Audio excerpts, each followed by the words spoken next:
Hey there everyone, I'm literally just sitting here in my pajamas and I had intended to pop on Facebook Live earlier today and things just got a little crazy. Today I've really been creating some spaciousness, honoring myself. I got a call unexpectedly from my pup daddy, the man in my life who is taking care of my pup, and we have a pup together. And he's in Pittsburgh right now, which I am not. So it's been a fear of mine that something, and I think I've had like nightmares about this, that something would happen to our dog and I wouldn't be able to be there and something awful would happen. Of course, when we think about fears and we're in that lizard brain, we're thinking about worst case scenario and freaking ourselves out. So my thing has always been, oh my God, what if my dog died and I couldn't be there? That would be the worst thing possible. So that didn't happen, thank God. But something close happened, which was, well, not super close, but he got attacked, the dog got attacked by a bigger dog, which is terrifying and awful and traumatic, and I just feel so like there's this sadness happening right now that is really crap. Like, it sucks because I can't be there, number one. Number two, it's traumatic and I wish I could like support everyone involved. And yeah, I just really, like, I've been realizing, okay, so my worst fear happened today, kind of, at least mostly. And everything actually was okay. And even though I couldn't be there physically, I was able to support them both, and it worked out, and I'm actually okay.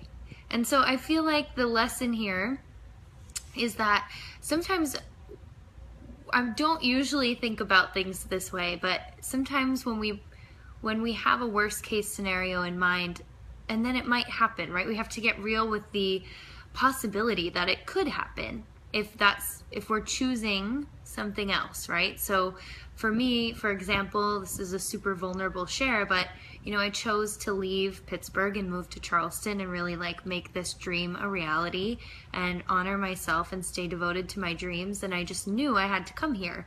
And that meant leaving a lot of things behind. It didn't mean that I got to just waltz off and be totally happy all the time.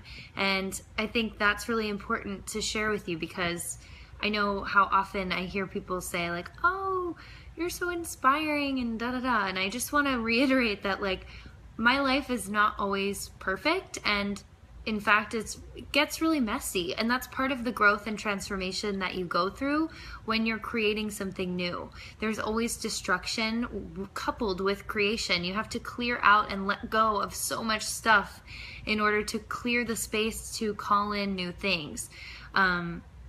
So I don't know, I'm kind of rambling at this point, but I just wanted to share what's present and some of the things that have been coming up for me today. It's been a huge month, and I think this month specifically we've been working with the Creator Destroyer in my Embodied Goddess Sisterhood and with my private clients and everybody. So that's been a huge focus this month, and a theme is, how do we let go of attachments? How do we move forward and create something new? How do we let go and destroy everything that doesn't serve us and that's just taking up space, so that we can actually have the life that we want, that we can design it and curate it the way we want it in the greatest service and contribution possible.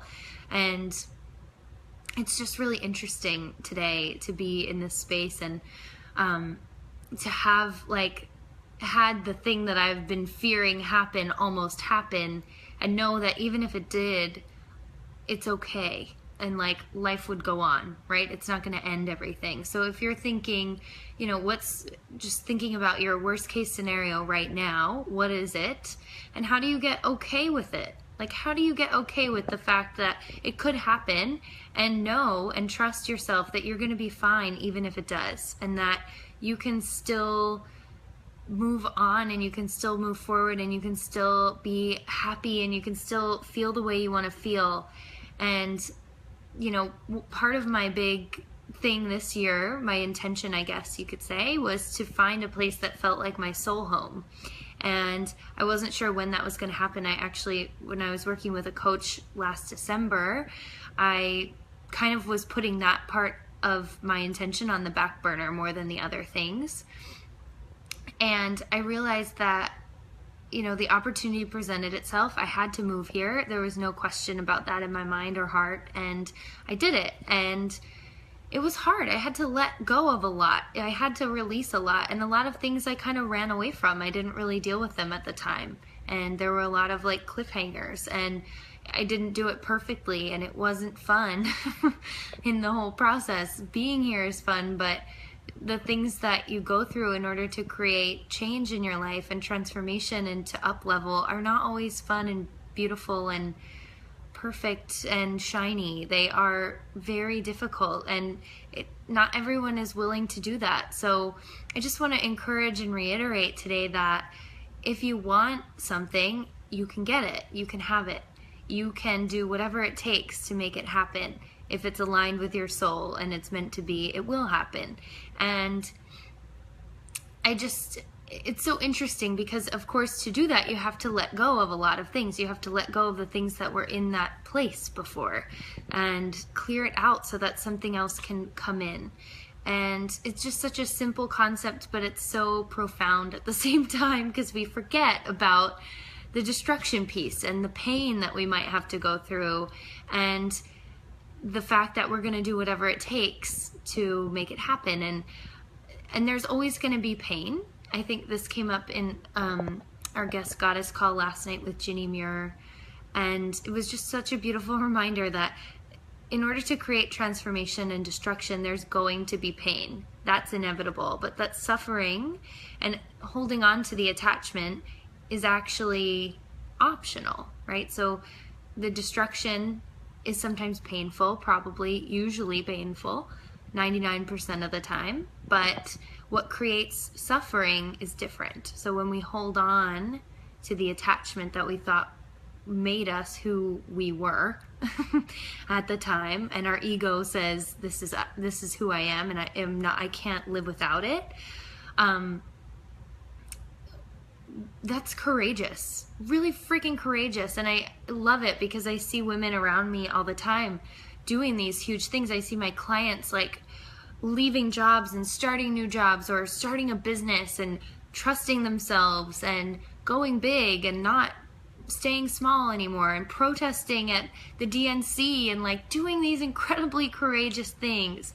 And in order to do that, I really want to remind everybody today that in order to do that, you have to go through the stuff. You have to be willing to look at yourself through a 360-degree mirror and see the true reflection of what's going on. And I don't mean on the outside, I mean on the inside, what's happening. And I was just on a blab with Best Kept Self, and Aleka, one of the coaches who was featured on the blab, said something along the lines of, if you want to look at your mind, look at your life. And I just found that really, really interesting and so true, because our life and our reality is just such a reflection of what's going on up here in our heads and in our minds, and how we're using our mind. And we always have the option to go default or to go by design. And default is usually fear and keeps us small and safe. And design is expansive. It's whatever we want it to be. It's whatever we say it is. We can co-create the reality that we want to see and that we want to live in and that we want to be part of, that we want to contribute to. So yeah, there's not really a super clear theme to this blab, or Facebook Live. I'm getting all confused with my video chat things and technology. So yeah,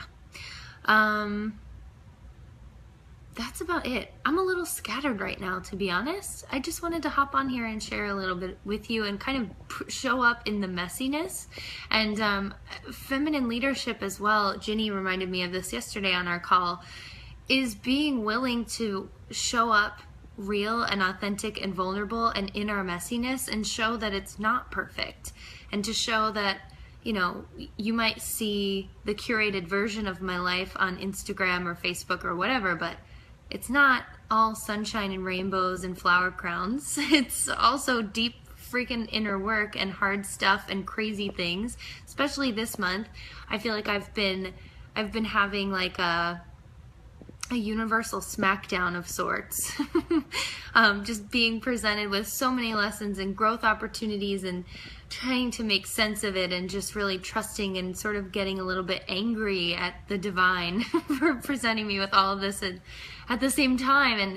And I thought there was a week I thought I might have a little bit of a break, and I had kind of wanted a break from all the deeper work and all the transformations and all the big things coming my way, and that just wasn't in the cards, and I had to accept that and move through it and work through it and deal with what was at hand. So there's a lot of moving and shaking happening right now. I can feel it. And right now, I mean, just on a global level, we're at this time of huge transformation, seeing things differently. People are speaking up. There's shifting and destruction and anger and rage and so many things. And that sometimes is necessary. Anger, my relationship to anger over the years has been very negative. And there was a situation that really taught me a lot about anger, and well, this past week, but in the past too, that I can see the parallel now, and I've learned a lot about my own anger and what that might look like and how that might be actually necessary and powerful. And that fierceness is sometimes really directed and just efficient. So I don't know. I'm not really sure what I'm sharing here, but hopefully you got something from it. Hopefully I shared something you needed to hear tonight. And yeah, just a lot going on. Just wanted to kind of be with you guys and share what's coming up. There's a lot that happened today, so yeah. All right, have a good night. I am choosing, I was going to watch The Bachelorette, but instead I'm going to read. And that feels much more nourishing, which has been sort of the theme of today. And I also made a decision to really feel like I was planted here, and I was really choosing Charleston, which I love and have no hesitations about at all. And this feels more like home than anywhere in my life. So I bought this beautiful rug at West Elm today to really kind of solidify that I'm here and I'm home and I'm going to be here. And this is the first piece of like investment in furniture or home furnishing or anything that I've bought that I really care about and that I love and that feels like me, and I'm so excited about it. So that's where I am, and I hope you have a great night. Thanks for watching. I'll talk to you soon. Mwah. Bye.